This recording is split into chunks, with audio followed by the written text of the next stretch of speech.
الصلاة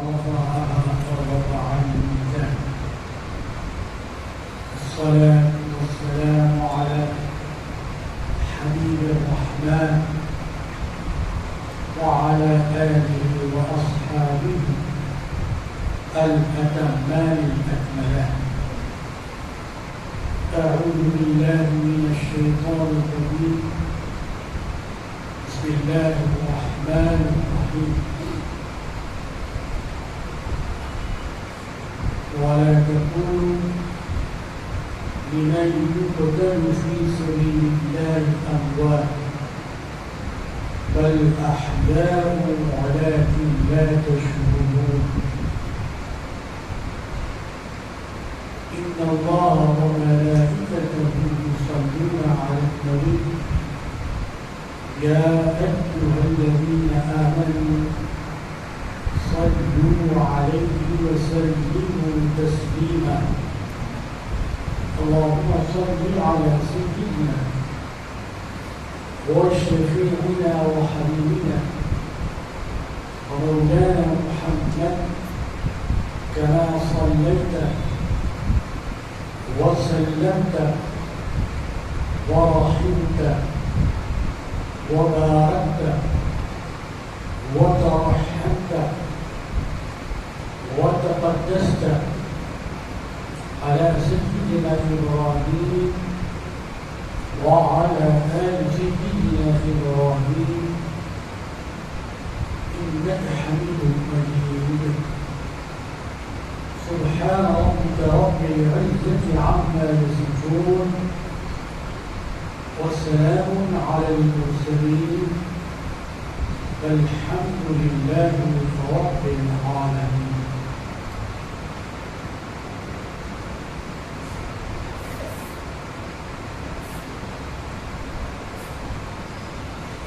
نواز رسول سبت پیغمبر ابن حیدر دیگر گوشۂ بی بی فاطمہ رضوان اللہ تعالی علیہ اجمعین، ابن امام حسین رضی اللہ تعالی عنہ کی ذات اور صفات محتاجی تعارف. قرآن مجید کی آیات میں اور حضور پاک علیہ السلام کی حدیث میں بہت صاف اور واضح کھلے طور پر آپ کے فضائل اور آپ کے مناقب بیان کیے گئے. ان فضائل اور مناقب پر مزید کوئی بھی اضافہ نہیں کر سکتا. اپنی طرف سے کچھ بیان کرنے کا موقع ہی نہیں. جو ہے قرآن شریف کو بیان کرنا ہے، جو ہے احادیث مبارکہ میں اس کو بیان کرنا، جو اقوال صحابہ رضوان اللہ تعالی علیہ اجمعین ہیں ان کو بیان کرنا. اس کی تشریح میں اقوال مبارکین پیش کرنا، کوئی نئی بات، کوئی حیرت انگیز بات یقیناً محتاج بیان نہیں. عام طور پر محرم میں جو نواسے پیغمبر کی زندگی ہے بالکل آخری زندگی پر توجہات مرکوز کی جاتی. یقیناً ولادت حسین کی اہمیت رکھتی اور شہادت حسین کی اہمیت. لیکن ولادت آپ کی جو ہوئی ہے اور جن بشارتوں کے ساتھ ہوئی ہے ادھر ہماری توجہ بہت کم جاتا ہے۔ حضور پاک علیہ السلام کی ایک چچی جان جس کا نام تھا حضرت ام الفضل، جو حضرت عباس رضی اللہ تعالیٰ عنہ کی اہلیہ میں تھی، وہ ایک بار حضور کی خدمت میں حاضر آئے اور کچھ کہنا چاہتی تھی، لیکن کہنے کی ہمت اپنے اندر نہیں پائی، تو بات کچھ ایسی پریشان اور حیران کچھ تھی، بولنا تو چاہتے تھے لیکن زبان کا ساتھ نہیں دی، ہمت ساتھ چھوڑے، پھر بھی ہمت کر کے انہوں نے کیا یا رسول اللہ صلی اللہ علیہ وسلم، ایک بات آپ سے عرض کرنا چاہتی ہوں لیکن ہمت اور جرأت نہیں ہوتی۔ سرکار دو عالم صلی اللہ علیہ وسلم نے توجہ کو ہمت دلائی ہوئی، کیا بات ہے آپ کہیے، مت ڈریے، مت گھبرائیے، پریشان مت ہوئیے۔ تو انہوں نے کہا یا رسول اللہ صلی اللہ علیہ وسلم، میں نے ایک خواب دیکھا ہے، خواب میں دیکھ رہا ہوں کہ آپ کے جسم مبارک کا ایک حصہ کاٹ دیا گیا اور میری گود میں ڈال دیا گیا۔ آپ کے جسم مبارک کا ایک حصہ کاٹ دیا گیا ہے، میری گود میں ڈال دیا گیا ہے۔ کہ وہ خواب تھا جس کی وجہ سے ہر دفعہ فرد بڑی پریشان۔ خواب ایک ہوتا ہے اس کی تعبیر، جسے خوابوں کا علم ہوتا ہے اس کی تعبیر کا، تو وہ ہر کوئی نہیں جانتا، ہر کسی کا جاننا ضروری بھی نہیں ہے۔ اس لیے خواب ایسے لوگوں سے کہے جائیں جن کو اس کے بارے میں کچھ معلومات ہو، جو معلومات نہیں رکھتے ان سے کہنا نامناسب۔ حضور پاک علیہ السلام نے جب ان کو تسلی کی حضرت کو کہ بھی ڈرنے کی کوئی بات نہیں، گھبرانے کی کوئی بات نہیں، پریشان ہونے کی بات نہیں، خواب تو بڑا اچھا ہے۔ آپ دیکھیے حضور پاک علیہ السلام جس بار کا گوشت کاٹا جا رہا ہے اور آپ کو گوشت میں ڈالا جا رہا ہے، اور حضور ادھر فرما رہے کہ خواب بڑا اچھا ہے۔ بزرگوں کی خدمت میں جب کوئی خواب بیان کیا جاتا ہے، بیان کرنے والا تو بیان کرتا ہے، لیکن سننے والے کیا کہتے ہیں؟ یا محمد خواب دیدم خوب باشد یا علی، میں نے خواب دیکھا ہے، اس کی تعبیر اچھی ہو، خراب نہ ہو، پریشان تو نہ ہو، نقصان نہ ہو۔ تو حضور پاک علیہ السلام نے فرمایا کہ خواب تو بڑا اچھا ہے، اس میں پریشانی کوئی بات نہیں۔ کیسا پریشانی کی بات نہیں؟ تاکہ چچیجہ مبارک ہو، اس خواب کی تعبیر یہ ہے کہ فاطمہ کو لڑکا ہونے والا ہے اور آپ کی گود میں پرورش پانے والا ہے۔ یہ حضور پاک علیہ السلام نے بشارت اس کو دی اپنی چچیجہ آتے ہوئے فضل رضی اللہ تعالیٰ عنہ، جو حضرت عباس رضی اللہ عنہ حضور کی چچا کی اہلیہ محترمہ تھی۔ تو یہ جو بشارت حضور پاک علیہ السلام نے دی 10 محرم تاریخ ہم کو یاد ہے کہ آپ کی شہادت ہوئی، بچے بھی یاد، لیکن آپ کی پیدائش کب ہوئی ذرا کم یاد ہے۔ پوری توجہ شہادت کی طرف، ولادت کی طرف ہے، پوری توجہ واقعات کی شہادت کی طرف ہے، واقعات ولادت کی طرف۔ امام حسین رضی اللہ عنہ ذات مبارک ہے، کہ آپ کے پیدا ہونے سے پہلے حضور پاک علیہ السلام نے آپ کی ولادت کی مبارکباد خوشخبری دی کہ اولاد بھی ہونے والی ہے، اور وہ جو اولاد ہوگی اولاد نرینہ ہو، یعنی مرد بچہ ہو۔ 5 شعبان اور سال تھا ہجری کا چوتھا، یعنی جب حضور پاک علیہ السلام نے اللہ کے حکم سے مکہ شریف سے مدینہ شریف کو نقل مقام فرمایا، جس کو ہم ہجرت کہتے ہیں۔ ہاجرہ یا ہجرت کے معنی آتے ہیں چھوڑنے سے، تو ہجرت کے بھی عمل ہے۔ اللہ کی محبت میں صحابہ کرام نے تو اپنی زمین کو چھوڑ دیا، اور اللہ کی محبت میں ہم حرام کو چھوڑنے کے لیے تیار۔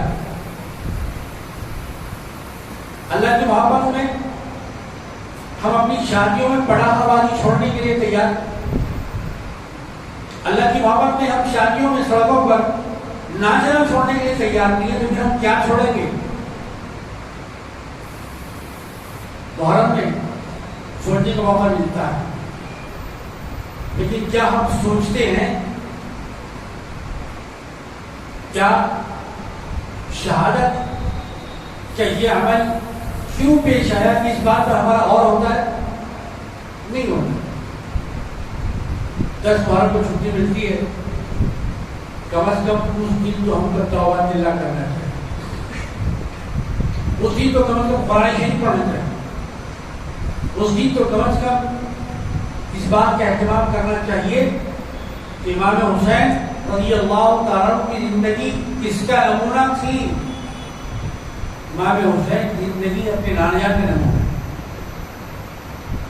لقد كان لكم في رسول الله أسوة حسنة، اے لوگ تمہارے لیے تمہارے پیغمبر کی ذات میں بہترین اسوہ ہے، اچھا اسوہ ہے۔ اس اسوے کا آئینہ، اس اسوہ حسنہ کا پرتو، اس کا جلال و جمال اگر کسی کی زندگی میں دکھتا ہے تو وہ امام حسین رضی اللہ عنہ۔ حضور پاک علیہ السلام کی حدیث مبارک سے بھی اس کی تائید ہوتی ہے۔ کیا فرمایا حضور علیہ السلام نے؟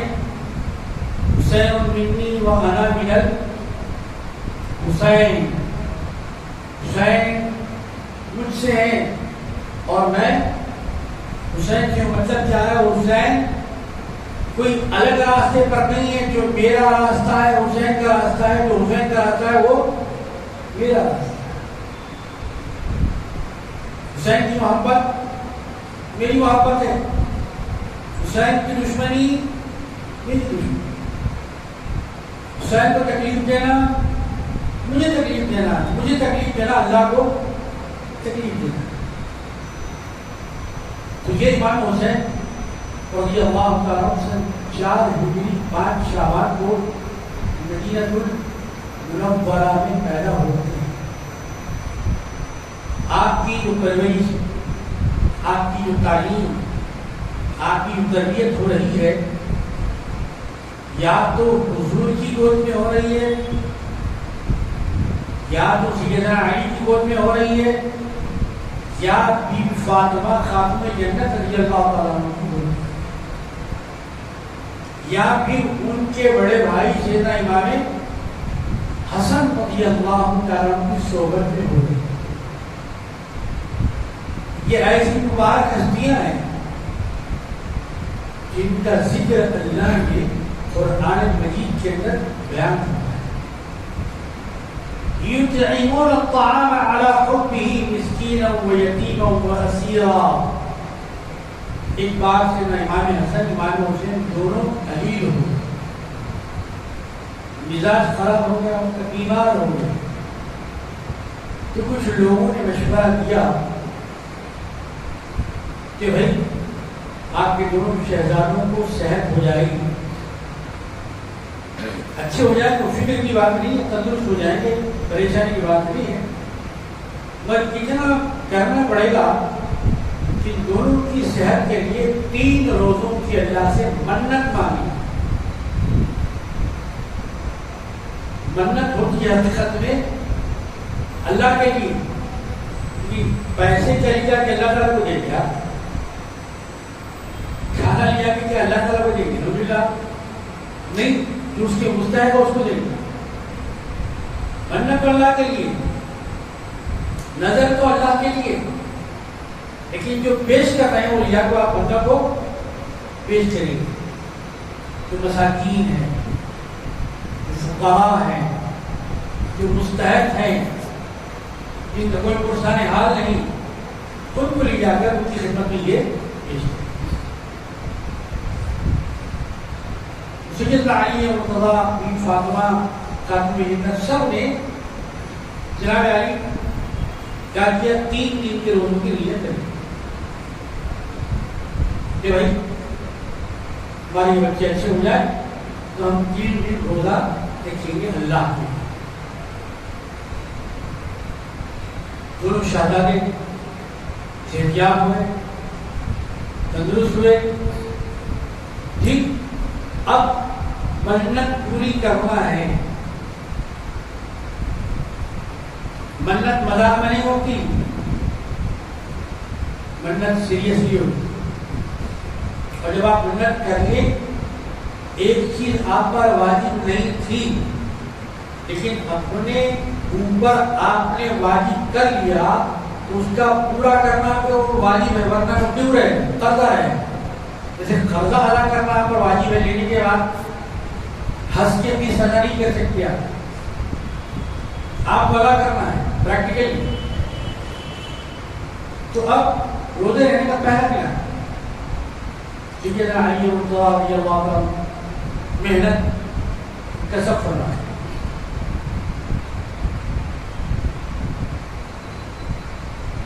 افطار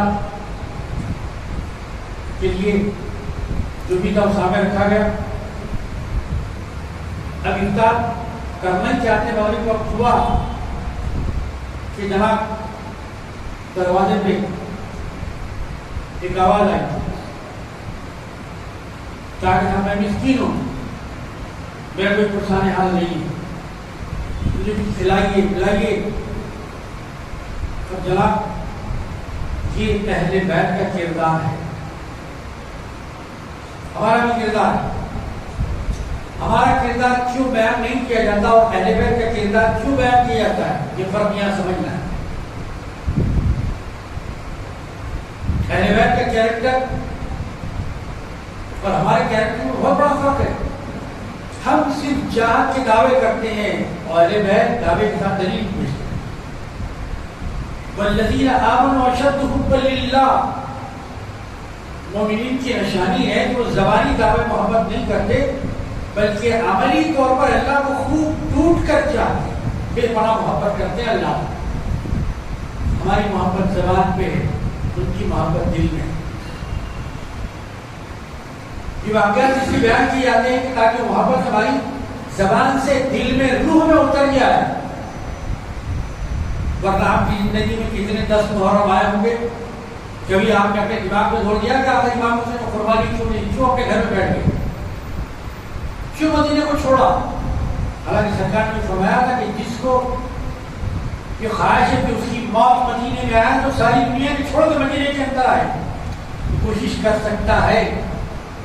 اس کے پاس وسائل ہیں, ذرائع ہیں, فیسلٹیز ہیں, تو مدینے میں آئے. وہاں جب وہ آ جائے گا اور زمین کا حصہ بنے گا تو میں اس کی شفاعت کرنے گا. حضرت عمر فاروق رضی اللہ تعالیٰ صحابی تھے, سرکار کے خلیفہ تھے, دوسرے خلیفہ تھے, مدینے میں رہتے, کہیں پہ آپ خلیفہ بنے. کیا دعا کرتے تھے آپ کہ اللہ مجھے مدینے میں موت عطا فرما. مدینے میں رہتے تھے, پتہ نہیں کہ کہیں باہر نکل جاؤ موت ہو جائے. یہ صحابی کی دعا تھی کہ پروردگار مدینہ کا حصہ بنا دے. لیکن امام حسین رضی اللہ عنہ کو مدینہ کیوں چھوڑ گئے جس کو سرکار نے نہیں چھوڑا؟ آپ کو کیا بات تھی, کیا اسباب تھے, کیا وجوہات تھی اگر وہ کیا بیک گراؤنڈ تھا، کیا پس منظر تھا کہ جس کی وجہ سے آپ کو مدینہ شریف چھوڑنا پڑا. اس زاویے سے چیلنج سے کبھی ہمیں سوچنے ہو گئی، بس بھاگ رہے زندگی کو، دوڑ رہا ہے کسی بھی طریقے سے پیسہ آ جائے، جناب باقی بڑھ جائے، لاکر بڑھ جائے، بس دیوانہ وار بھاگ رہے، دیوانہ وار بھاگ رہے.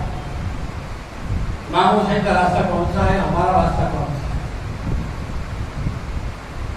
اس سوچنے کا موقع ہے. محرم کو ہم نے صرف روڈ میں اور گلاس کے شربت میں محدود کر دیا. محرم تو بہت بڑا ہے بھائی، دو چیزوں کا نام ہی محرم نہیں. تو دماغ پہ زور لگائی، ذرا بات آئیے کہ جب روزہ رہ کر افطار کیا جا رہا تو مسکین کی آواز آئی، کہا کہ میرا کوئی پرسان حال نہیں ہے، قسمت کرسی کے عالم میں گزر رہی ہے، آل رسول میری خبرگیری فرمائے. مسکین آپ کے دروازے، آپ کے خانوادے میں آیت اتری وَأَمَّا السَّائِلَ فَلَا تَنْهَرْ. جب کوئی فقیر، جب کوئی شاہ صاحب، جب کوئی سائی، جب کوئی سائی آپ کے دربار میں آ جائے تو اسے چھڑکیے مت. قرآن میں تو یہ حکم ہے، قرآن میں فقیر کا ادب بتایا گیا ہے، تو پیرانے پیر دستگیر کا ادب کتنا ہو.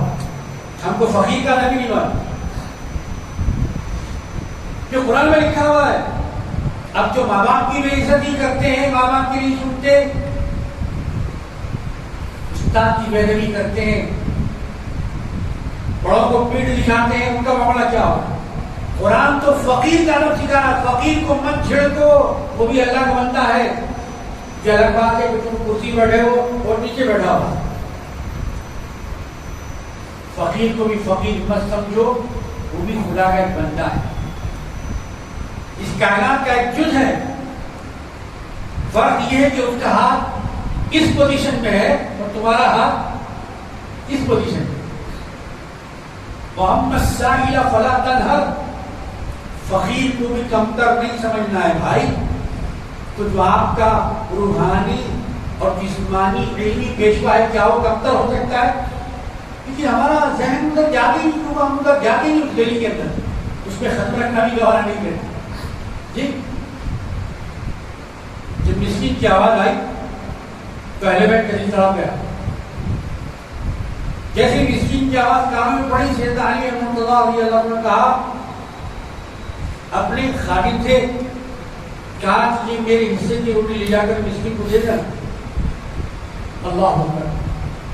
ابھی روزہ کھولنا ہے، ابھی روزہ افطار کرنا ہے. مسکین کی آواز آ گئی، سحرین سے پہلے مسکین کی بھوک کی آواز آ گئی. سیدنا علی نے کھانا گوارا نہیں کیا کہ ہم کھائیں اور رسول جو امتی بھوکے ہیں، ایسا ہو نہیں تھا. کہا کہ ہماری روٹی اٹھا کے صدر خاندان کا، خاندان کے بڑے کا جو عمل ہوتا ہے اس کا دیگر خاندان والوں کو بڑا اثر پڑتا ہے. جب شوہر نامدار کو دیکھا کہ خود روٹی نہیں کھائے بھوکے ہیں، تو بیوی فاطمہ خاتون جنت رضی اللہ تعالی عنہا نے بھی اپنی روٹی اٹھا کے کہا، خادم میری بھی روٹی لے جاؤ، فقیر کو دے دیں. اللہ. آج شوہر اور بیوی میں نمک اور مرچی کے لیے جھگڑا ہوتا ہے. کبھی یہ فکر بھی آئی کہ ہم تو کھا رہے ہیں، کبھی فقیر کو بھی کھلائے، مسکین کو کھلائے. کبھی خیال آتا ہے؟ مطلب شاید اور باید. جب سیدنا علی مرتضیٰ بی فاطمہ خاتون نے والدین کریمین کو دیکھا تو حسنین کریمین نے بھی کہا کہ ابا جان نہ کھائے اور ہم کھائیں، امی جان نہ کھائیں اور ہم کھائیں، لہذا ہماری روٹی بھی جا کے مسکین کو دے. اللہ. یہ کردار ایسا پہلے بیت تھا. یوں ہی ہر جمعہ خطبے میں اہل بیت کا نام نہیں لیا جاتا، ان کے نام کے بعد خطبہ مکمل ہے. ہر جمعہ ذکر حسین ہوتا ہے. ہر جمعہ ذکر اہل بیت ہوتا ہے، صرف محرم میں نہیں ہے ذکر اہل بیت جی، ہر جمعہ بھی ہوتا ہے، بلکہ ہر روز ہوتا ہے، ہر روز نہیں بلکہ ہر نماز میں ہوتا ہے۔ کہاں تک بھاگیں گے آپ ذکر ہو جائیں؟ اتحیات میں کیا پڑھتے ہیں آپ؟ دل پہ ہاتھ رکھ کے کہنا قسم خدا کی آپ کی نماز نہیں ہوگی جب تک کہ درود ابراہیم نہ پڑھے اللہم صلی علی محمد وعلی آل محمد۔ کون ہے آل محمد؟ یہ سیدنا علی ہے آل محمد، بی فاطمہ ہے آل محمد، امام حسن ہے آل محمد، امام حسین ہے آل محمد رضوان اللہ تعالی علیہ۔ جب تک کہ درود ابراہیم نہ پڑھے آپ کی نماز نامکمل۔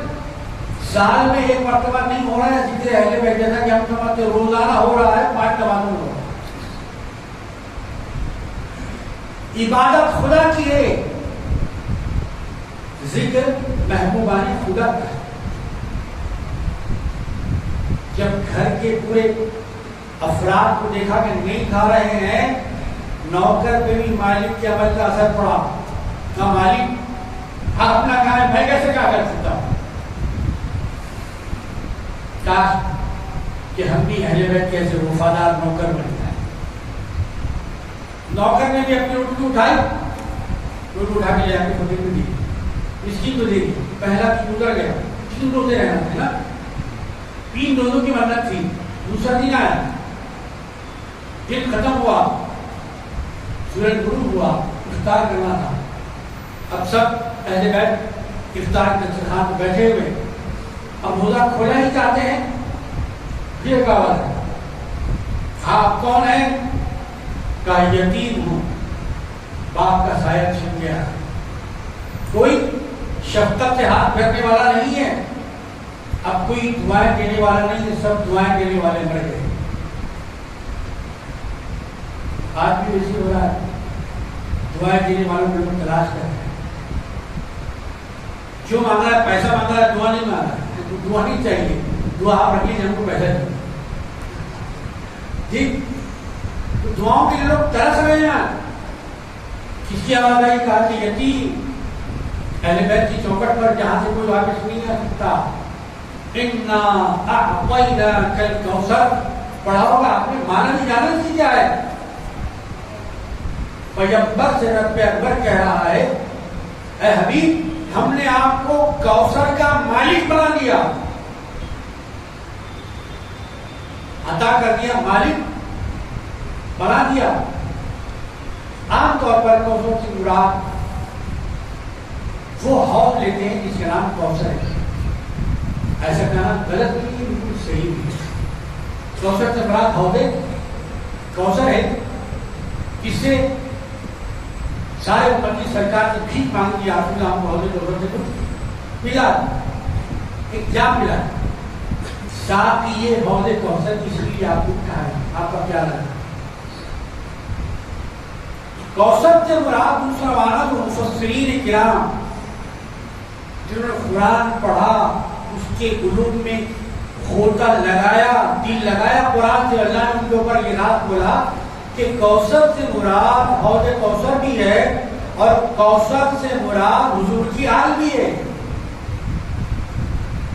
کہ سیدنا امام زین العابدین رضی اللہ عنہ سے پورے خاندان میں حسنی حسینی سالات کی الحمدللہ۔ تو کوثر سے مراد حضور پاک علیہ السلام کی آل مبارک۔ کہا کہ یتیم ہوں، آپ کے دروازے پہ آیا ہوں، ساری روٹیاں اٹھا دی، پانی سے افطار کیا گیا، دوسرا دن بھی گزر گیا۔ اب ذرا ہمارے اپنے رمضان کے افطار کو دیکھیے اور اہل بیت کے افطار کو، کیا ہم افطاری میں اہل بیت کی برابر ہو سکتے ہیں؟ نہیں ہو سکتے بھائی، ہمارا دسترخوان تو فل رہتا ہے، ماشاءاللہ اتنا دسترخوان رہتا ہے، سحری تک بھی کسی چیز کی ضرورت نہیں پڑتی۔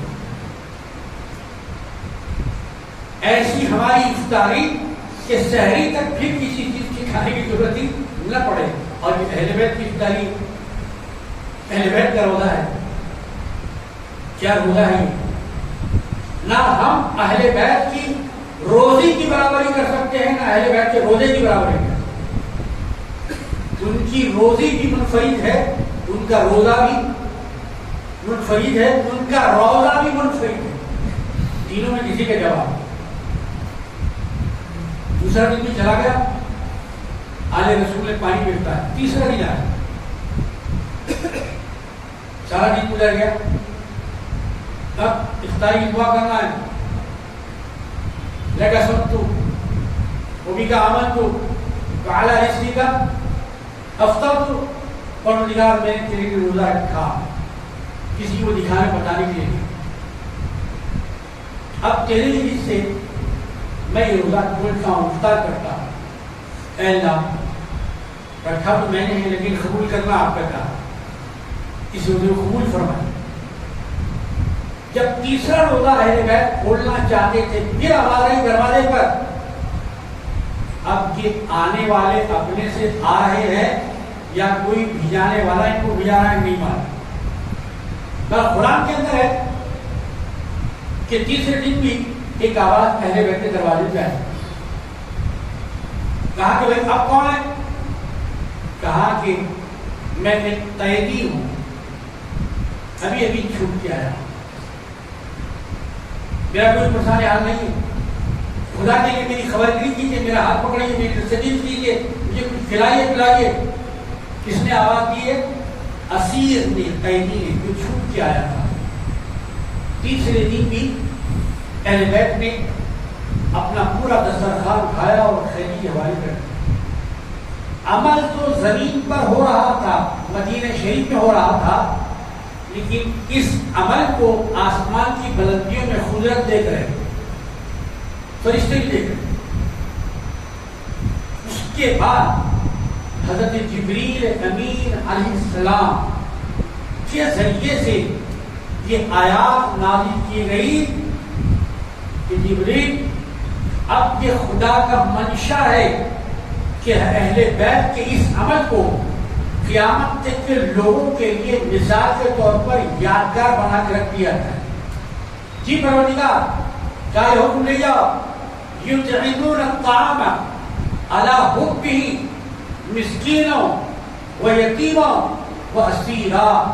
اے لوگوں، یہ اہل بیت ایسے اللہ سے محبت کرنے والے ہیں کہ اللہ کی محبت میں یہ مسکین کو کھانا کھلاتے ہیں، یہ یتیم کو کھانا کھلاتے ہیں، اور یہ قیدی کو اپنے گھر سے بھوکا جانے نہیں دیتے۔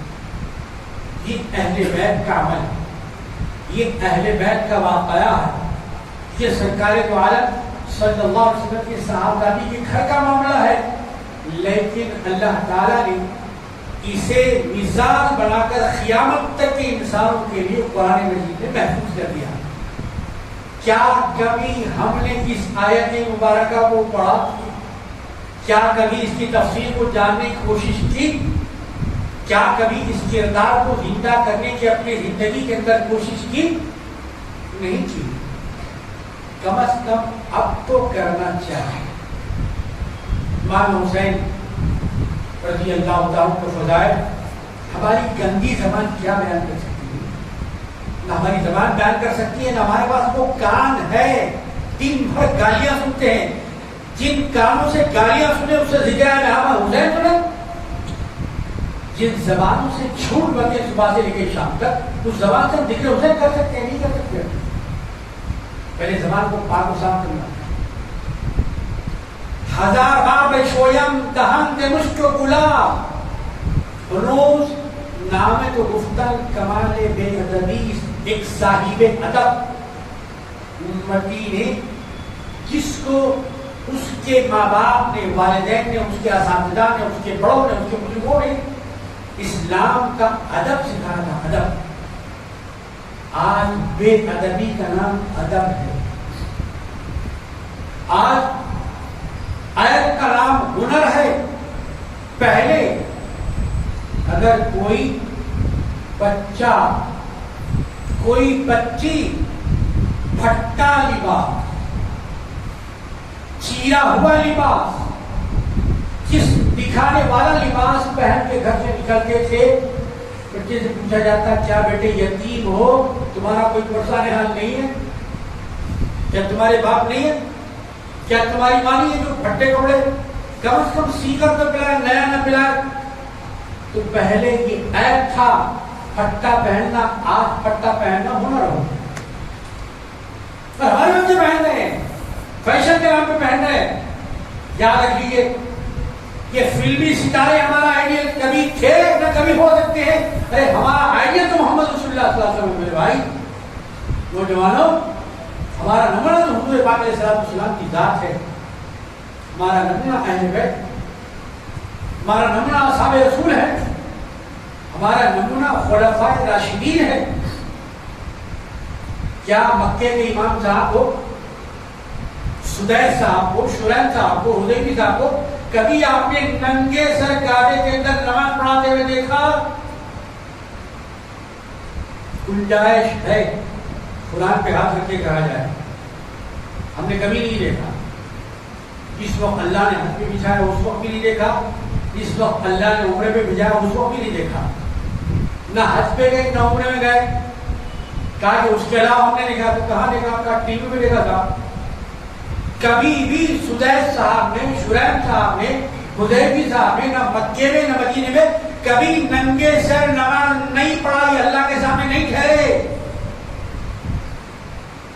نمونہ جس کو بنایا ہم نے, پیچھے نماز پڑھنے والے کو. اقتدا ہم کس کی نیت کی کر رہے ہیں؟ امام کی اقتدا کرتا ہوں نہ کہ مقتدی کی اقتدا کرتا ہوں. جو کیفیت امام صاحب کی ہوئی وہی کیفیت میری بھی ہوگی.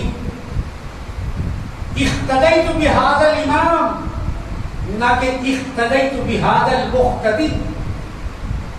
یہ جو ننگے سر ٹھہرے ہوئے ان کی اقتدا میں نہیں کرتا, میں تو جو ٹوپی پہنے ہوئے کعبے کے امام صاحب ہیں ان کی اقتدا کرتا ہوں. زبان سے ایک کہہ رہے ہیں, عمل میں جھوٹ کہہ رہے ہیں. یہ کبھی سوچا آپ نے؟ کبھی غور کیا؟ کبھی غور کرنے کو نہیں ملا موقع. کبھی سیدھا جا رہے ہیں, کبھی رانگ سائڈ جا رہے ہیں. آپ کو تو زیادہ رانگ سائڈ ہی جا رہا ہے.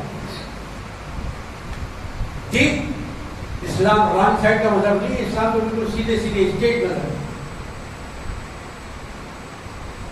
میرے عزیزو دوستو, اللہ تبارک و تعالیٰ نے اہل بیت کا یہ عمل, کہ اہل بیت کا مقام کیا ہے, اہل بیت کی عظمتیں کیا ہیں, خلفائے راشدین کیوں اہل بیت کی قدر اور عزت افزائی کیا کرتے تھے, اور اس کا منبع کیا تھا, اس کا مصدر کیا تھا, اس کا مقصد کیا تھا, اس کی وجوہات کیا تھی, جو خلفائے راشدین نے بتایا. سیدنا ابوبکر صدیق رضی اللہ تعالیٰ عنہ, آپ کی افضلیت کا کسی کو انکار ہے؟ یقین کسی کو نہیں. سیدنا علی مرتضیٰ رضی اللہ تعالیٰ کو دیکھے جا رہے ہیں, دیکھے جا رہے ہیں, دیکھے جا رہے ہیں, برابر دیکھ رہے ہیں, ٹک ٹکر کے دیکھ رہے ہیں. اس نے پوچھا کیا مطلب کیوں دیکھ رہے ہیں سیدنا علی؟ آخر یہ مسلسل دیکھنے کی وجہ کیا ہے؟ تو آپ نے فرمایا کیا تم نے نہیں سنا میرے آقا محمد عربی صلی اللہ علیہ وسلم نے فرمایا کہ علی کے چہرے کو بھی دیکھنا عبادت ہے. کون دیکھ رہے ہیں یہ؟ سیدنا ابوبکر صدیق رضی اللہ عنہ. پروانے کو چراغ اور بلبل کو پھول بس, صدیق کیجیے خدا کا رسول بس. ایسے چاہنے والے سیدنا عمر فاروق رضی اللہ تعالیٰ عنہ, مال غنیمت آیا, سب کو سنگت دیا, حسنین کریمین امام حسن امام حسین رضی اللہ تعالیٰ عنہ کو ڈبل دیا. لوگوں نے پوچھا کہ ہم کو سنگل کیوں, آپ کو ڈبل کیوں؟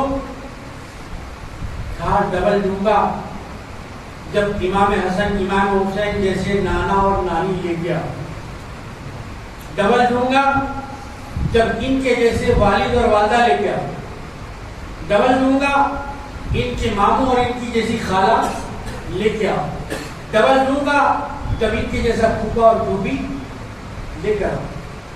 کوئی بھی نہیں لا سکتا. یہ خلفائے راشدین ہے جو محبت کا عقیدت کا اظہار فرما رہے ہیں اہل بیت اطہا رضوان اللہ تعالیٰ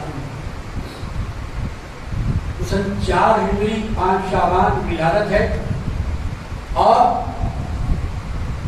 سن 61 ہجری حضور پاک علیہ السلام کے مکہ شریف سے مدینہ شریف کو ہجرت فرمانے کے بعد 61ویں سال محرم کی 10 تاریخ 56 سال 5 ماہ 5 دن کی عمر میں آپ کی شہادت مبارکہ کہاں ہوئی؟ اس مقام پر ہوئی جس کو کربلا کہا جاتا ہے۔ کربلا کہاں ہے؟ یہ ملک عراق کے اندر ہے۔ آپ کے جانے سے پہلے کربلا کو کوئی بھی نہیں جانتا تھا اور آپ کے جانے کے بعد کربلا کو ساری دنیا جانتی ہے۔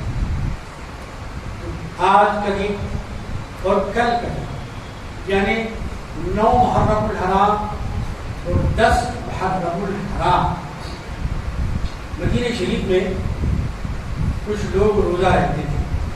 ان سے وجہ پوچھی گئی کہ آپ روزہ کیوں رہتے ہیں؟ تو صاحب حکم کی نعمت ملے گی۔ سرکار نے فرمایا کہ ہم تم سے زیادہ مستحق ہے روزہ رکھیں۔ آپ نے فرمایا کہ 9 اور 10 کا روزہ رکھا جائے۔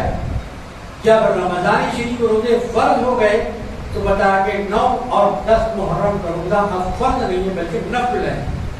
رکھے تو ثواب ہوگا، نہ رکھے تو کوئی پکڑ نہیں ہے۔ 9 یا 10 محرم یا 10 اور 11 اس لیے کہ ایک روزہ شریعت میں رکھنا مکروہ مینس ناپسندیدہ کر، اس لیے 9 کو روزہ رہتے ہیں اور اس کے ساتھ 10ویں تاریخ کو ملا دیتے ہیں۔ 9 کو اگر نہ ہوا تو 10 کے ساتھ کے بعد آنے والی 11ویں تاریخ کو ملا دیتے ہیں۔ کل کا دن تلاوت کا ہے، کل کا دن آنے والا شہادت کا ہے، کل کا آنے والا دن صداقت کا ہے، کل کا آنے والا دن اپنے کانوں کو سچ سننے کے لیے تیار رکھنے کا، بھاگنے کا نہیں ہے۔ کل کا دن اپنی حقیقت کی آنکھیں کھلی رکھ کر کتاب اللہ کو پڑھنے کا ہے۔ کل کا دن عہد کرنے کا ہے کہ ہم اہل بیت کو چاہتے ہیں تو اہل بیت کے راستے پر چلیں گے، ان کی عبادت کو اپنا نمونہ بنائیں، ان کی سقاوت کو اپنی زندگی میں جاری و ساری کریں گے۔ اہل بیت سے ہم محبت کریں گے، نفرت نہیں کریں گے، ان سے دشمنی نہیں کریں گے، ان کے خلاف کوئی محاذ نہیں کھولیں گے، بلکہ ان کی ہم شان بیان منقبت بیان کریں گے۔ جو قرآن شریف میں آیتیں ہیں اس کی تفسیر کریں گے، ہم خود بھی واقف ہوں گے، اپنے بچوں کو، اپنے خاندان والوں کو، اپنے پڑوسیوں کو ہم واقف کروائیں گے۔ اللہ تبارک و تعالیٰ ہم کو اہل بیت رسول اللہ صلی اللہ علیہ وسلم کی محبت عطا فرمائے۔ اسی بات کو مزید وضاحت کے ساتھ، وضاحت کے ساتھ صاف کلیئر انداز بیان کرنے کے لیے ہر سال اس حاضہ تو یہ کہ مسجد حاضہ یہ بولتے نئی مسجد کھلی، حاضہ تو یہ جس مسجد میں آپ ہوتے جہاں ہوتے اس کو کہتے ہیں حاضہ، حاضہ بھی فضلی بیجے میں اللہ کا مسجد حاضہ کا مطلب جس مسجد میں آپ نماز جمعہ ادا فرما رہے جامع مسجد حیدرآباد میں انشاءاللہ تبارک و تعالی رموز شہادت سیرت سیدنا امام حسین رضی اللہ عنہ بیان کے لیے تشریف لا ہے۔